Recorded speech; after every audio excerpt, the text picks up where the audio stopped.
شعب الایمان کی روایت ہے، امام بہقی رحمت اللہ تعالی علیہ لکھتے ہیں کہ اللہ تبارک و تعالی نے حضرت موسیٰ علیہ السلام کو جو 10 آیتیں خصوصی ان کے لیے عطا کی،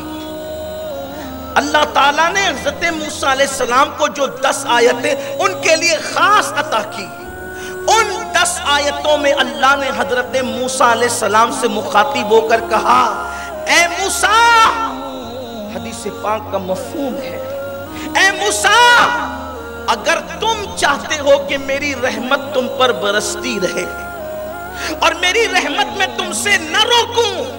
میری رحمتوں کا نزول تم پر ہوتا رہے، تو 2 چیزیں مت کرنا۔ اگر تم چاہتے ہو کہ ہمیشہ میری رحمت کے سائے میں رہو تو 2 چیزیں مت کرنا، اور اگر تم نے 2 چیزیں کر لی تو میں تم سے بھی اپنی رحمت کو روک لوں گا، میں تم سے بھی اپنی رحمت کو روک لوں گا۔ حالانکہ نبی معصوم ہوتا ہے، نبی گناہ نہیں کرتا بھی نہیں، کر بھی نہیں سکتا،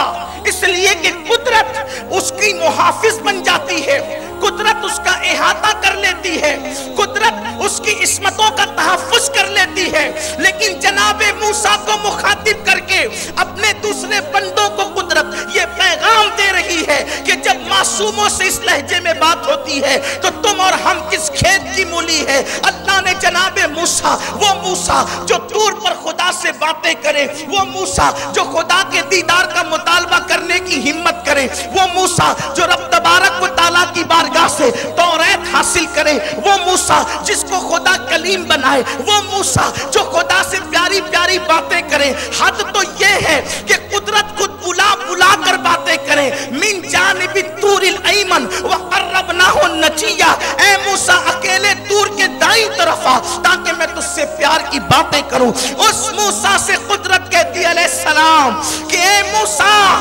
اگر تو نے 2 کام کر لیا تو میری رحمت تجھ سے بھی رک جائے گی، میں اپنی رحمت کو تجھ سے بھی روک لوں گا۔ حضرت موسیٰ نے پوچھا اللہ وہ کیا ہے؟ فرمایا اگر تو زنا کرے اور چوری کرے تو میں تجھ سے بھی اپنی رحمت کو روک لوں گا۔ حالانکہ نبی یہ کام نہیں کر سکتے، اس کام کا تصور بھی نہیں کر سکتے، مگر موسیٰ کو مخاطب کر کے، حضرت موسیٰ علیہ السلام کو مخاطب کر کے